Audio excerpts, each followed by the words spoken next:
Task 4 talks about adhering to the specific codes of conduct.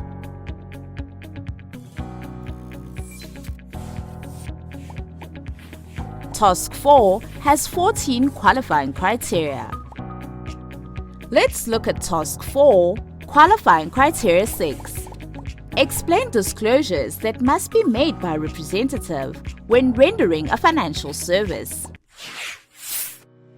In Task 4, we will cover adherence to the specific codes of conduct. In Qualifying Criteria 6, we explain the disclosures that needs to be made by a representative when rendering a financial service. Here we show the parties involved, the FSP, the client, and the responsibility of the representative. We cover the following sections when dealing with information to be provided by a representative to a client when rendering a financial service. Section 2 of the Code of Conduct. General duties of an FSP and its representatives. Section 4 of the Code of Conduct. Information to be provided on the product suppliers to the client. Section 5 of the Code of Conduct. Information to be provided on the FSP to the client. Section 7 of the Code of Conduct. FSP gives advice to the client, they must provide certain information. First, we will cover Section 2 of the Code of Conduct. The general duties of an FSP is to 1. Be honest. 2. Be fair. 3. Be skilled. 4. Act with care and diligence. 5. Act in the interest of the client. 6. Act in a manner or conduct that maintains the integrity of the financial service industry or sector when rendering a financial services to a client. Next, we will cover Section 4 of the Code of Conduct. The FSP has a product supplier, or also known as the product provider. The product supplier or product provider provides the financial products which the FSP gives advice on to his or her clients. The product supplier or product provider can be a third party as shown, but can also be the FSP itself. So in summary, an FSP could have an external product supplier or product suppliers, as well as also being a product supplier to itself. The FSP gives advice to clients on different products from different product suppliers based on the needs of the client. The FSP therefore must notify the client in writing about relevant information about the product suppliers or product providers within 30 days. So we need to understand what an FSP needs to inform its clients about in order to comply with Section 4 of the Code of Conduct. So we need to make sure our clients know who the product supplier is and their contact details. Therefore, we must provide the client with 1. The product supplier's name. 2. The product supplier's physical address. 3. The product supplier's postal address. And 4. The product supplier's telephone number. This may seem basic, but it is important that it's done, so the client has all the information he or she needs to know, and providing this information can easily be overlooked.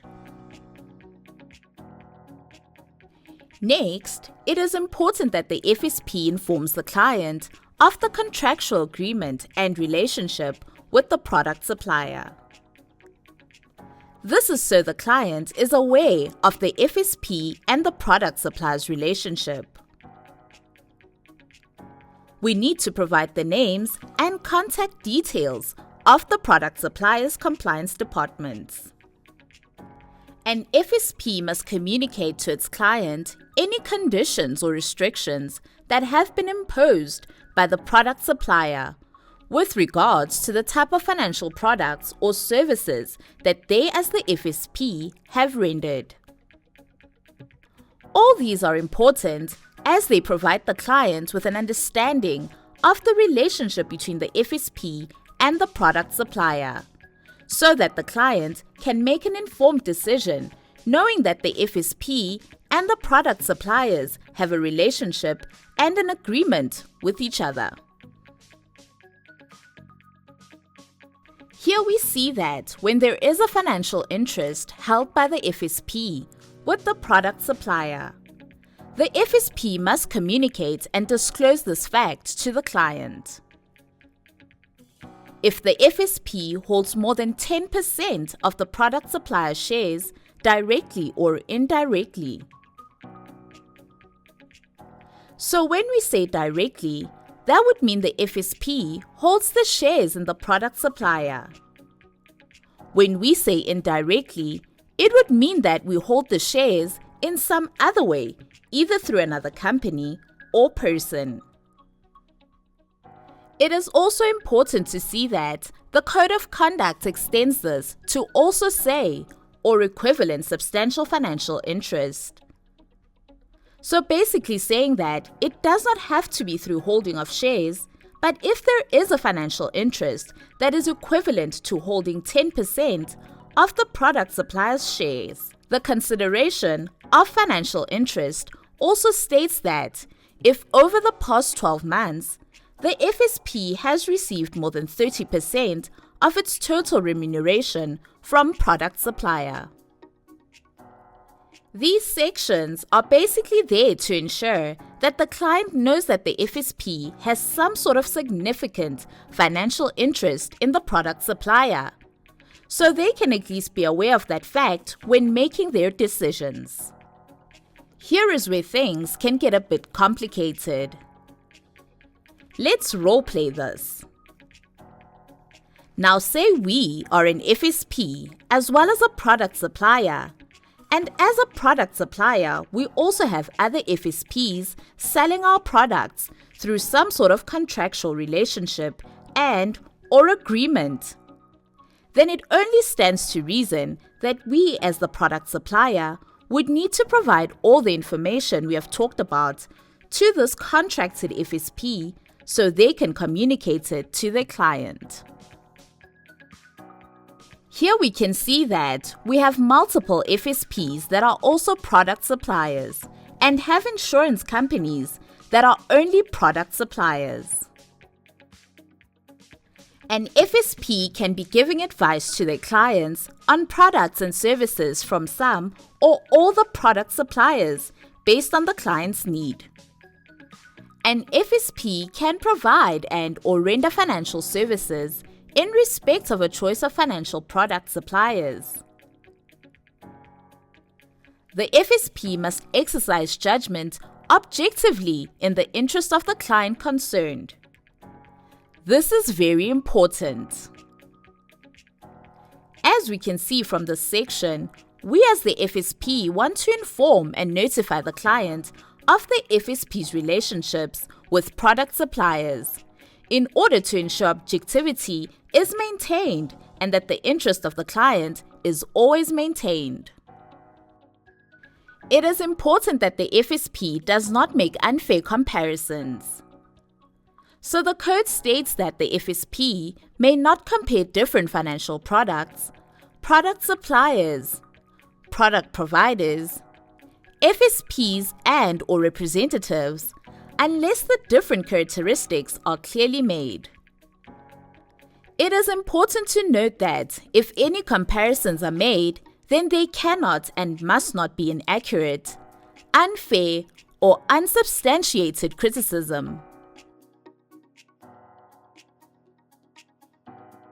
Next, we will cover Section 5 of the Code of Conduct. Section 5 of the Code of Conduct covers what the FSP must provide and disclose to the client about itself when rendering a financial service. Each of the paragraphs of Section 5 cover the information an FSP must provide and disclose to the client when rendering a financial service. The FSP is to provide the client with full particulars of the information we are going to discuss. If this information is provided verbally, then the FSP must provide it in writing within 30 days. The FSP is to disclose to the client its full business names and trade names, its registration number, its postal and physical address, its telephone numbers, its internet and email address,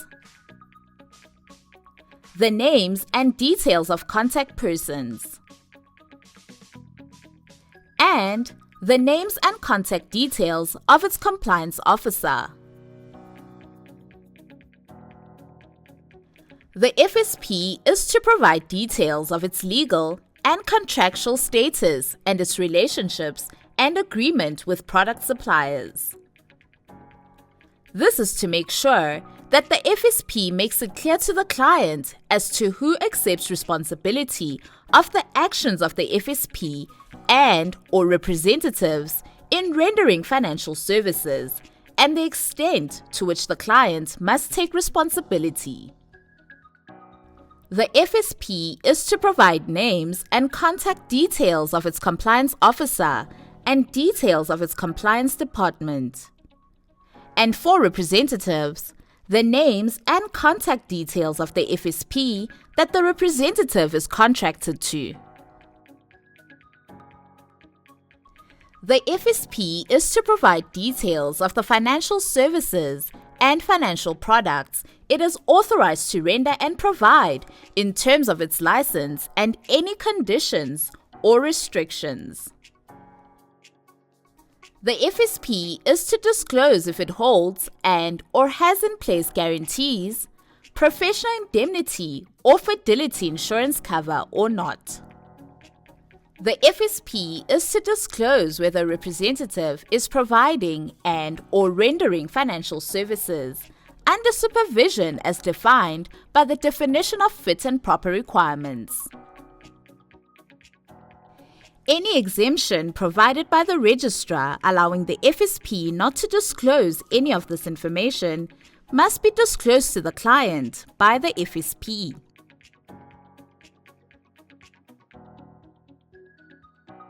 And finally, we cover Section 7 of the Code of Conduct. This section deals with the information that an FSP must provide the client with regards to the financial service they are rendering.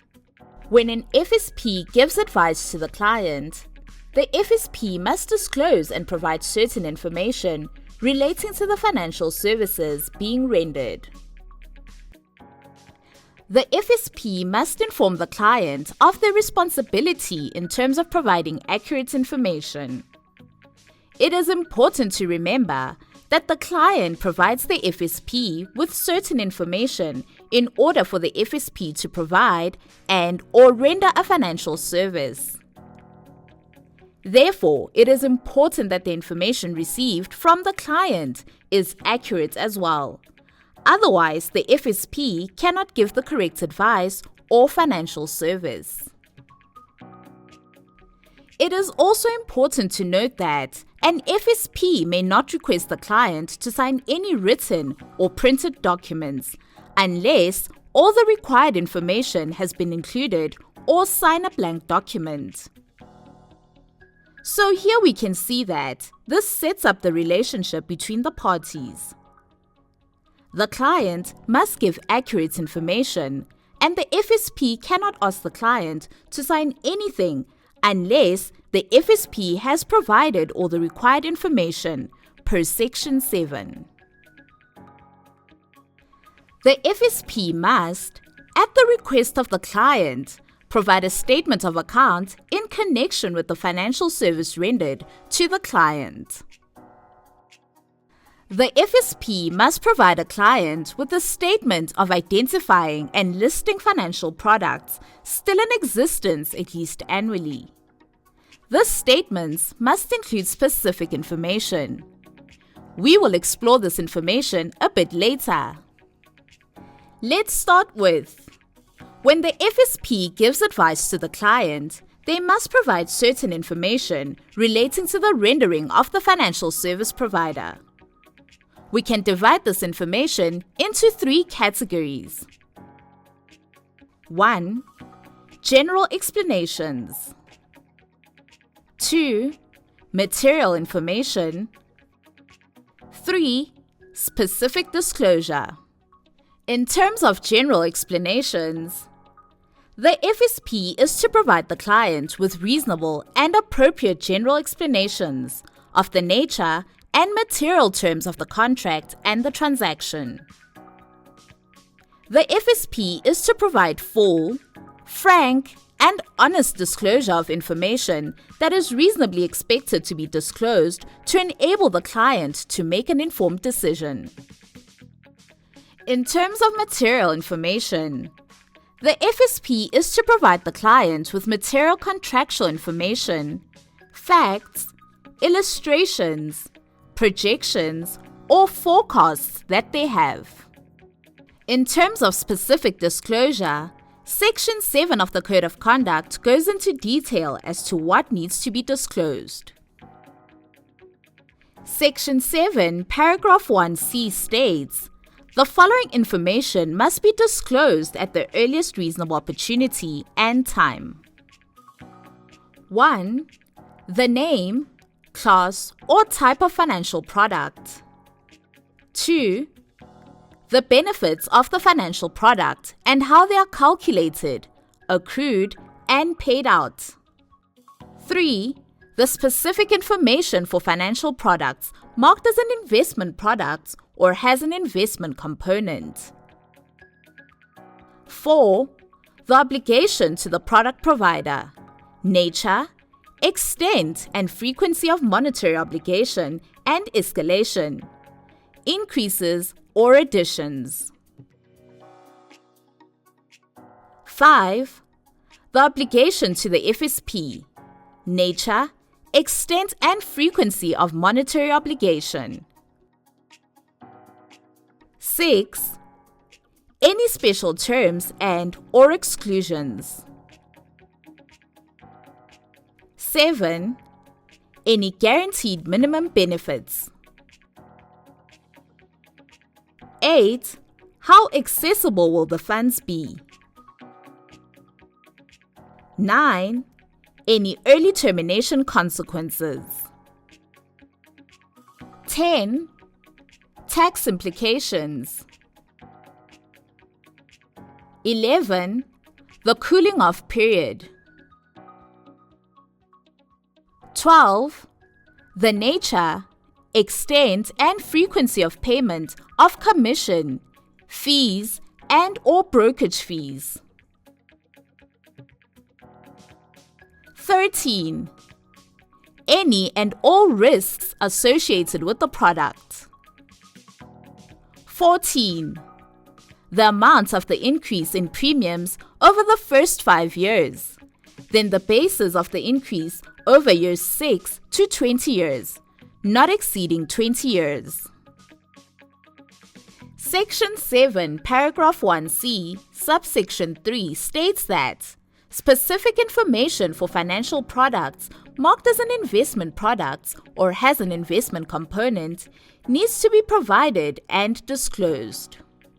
Therefore, when a financial product has an element of an investment, then there is additional disclosure requirements that need to be provided to the client about the financial product. Let's go through these disclosures. Firstly, the fees being levied in terms of 1. The amount and frequency of the fees. 2. Who receives the fees. 3. The services or purpose of the fees. 4. Fees based on performance. Then we must include the frequency, performance measure period, and/or other criteria. And 5. Where the structure of the investment has other underlying financial products, then we must include the manner in which the client can determine the net value of the investment. Next, we need to disclose how the value of the investment is calculated and the details of the underlying of other financial instruments. We need to disclose the details on the past performance of the investment as well. 1. On request of client.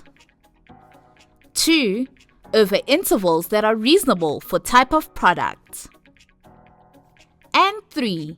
Include a warning that past performance is not an indicator of future performance. We also need to disclose the details of any rebate on fees passed on to the client. Lastly, any platform fees that are being charged to the client. So now we have covered all the elements relating to when the FSP gives advice to the client. What information the FSP must provide or disclose when rendering the financial service.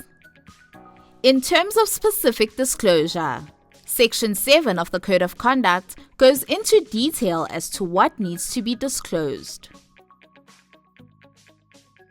We will now cover facts that the FSP must tell and inform the client of the client's, responsibility in terms of providing accurate information. It is the client's responsibility to ensure all facts disclosed are accurate and complete.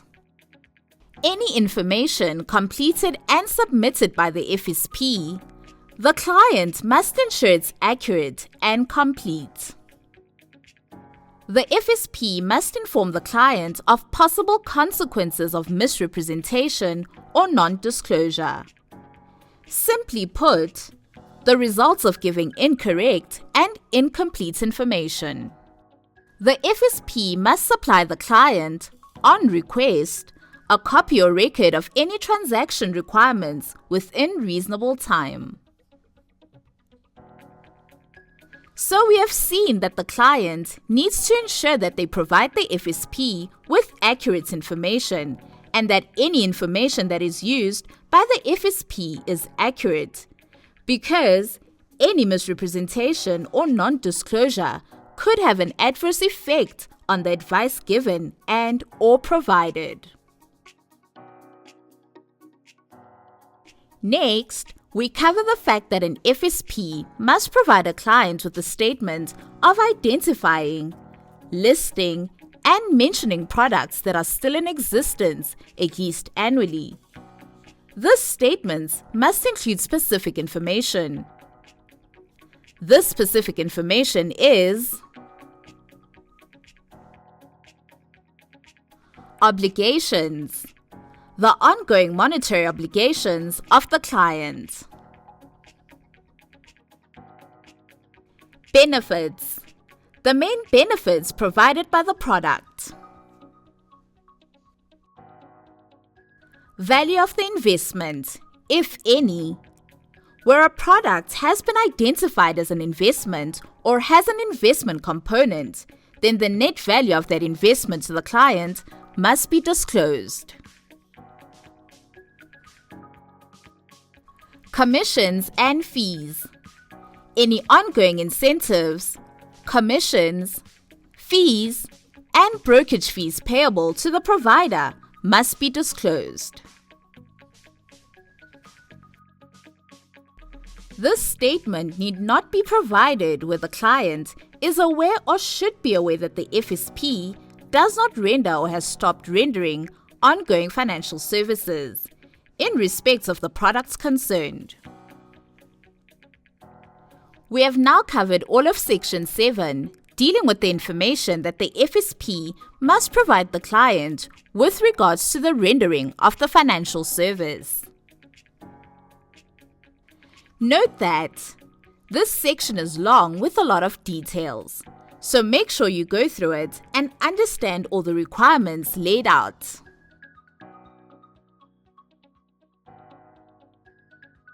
We have now covered all the sections relating to disclosures. that need to be made by representative when rendering a financial service. Let's take a look at a few questions to test your understanding of the sections covered. Question 1. In order for Zama, a representative, to determine her client's requirements, she would have to conduct a financial needs analysis for her client. This would include specific information that Zama would need to get from the client. Which statement is false and is not required? A. How much the client earns. Total income. B. How much of his income is available for savings and investment purposes. C. What type of transactions the client needs to carry out and how many per month. D. What the client intends to do with the funds. Pause the video here and take a minute to read through the question and consider the options. Remember, you are looking for what Zama does not need to know from the client. The answer is option D. Zama does not need to know what the client intends to do with the funds in order to make a needs analysis. Question 2. The FASE Act states that Jacob, a representative, must offer Janet, the client, a product that matches her specific needs. Choose one statement below that best describes the aspects that need to be considered before proposing a product to Janet. A. Establish Janet's purpose and knowledge of the investment. B. Establish the amount of additional income Janet has to meet her financial goals. C. Establish Janet's experience and financial know-how. D. Establish Janet's objective, financial background, and financial knowledge and experience. The answer is option D. Jacob should establish Janet's objective, financial background, and financial knowledge and experience. Question 3. The Code of Conduct makes it clear that Jacob needs to do a client profile assessment before offering advice to Janet. Choose the correct statement below. A. Obtain information from Janet and keep records of advice given. B. Jacob to base his advice on Janet's financial situation and needs. C. Act honestly and ethically in all dealings with clients. D. All of the above. Pause the video here and read through the question and decide on your answer. The answer is option D. All the statements are correct. Question 4. Mohau wants to purchase shares.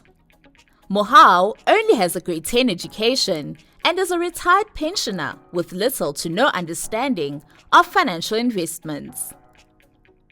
Mohau approaches Musa, an investment advisor at Capitec, to assist him in purchasing shares. Mohau wishes to invest a sum of 10,000 Rand and seeks a stable, non-volatile share option to invest in. Choose the correct options below. 1.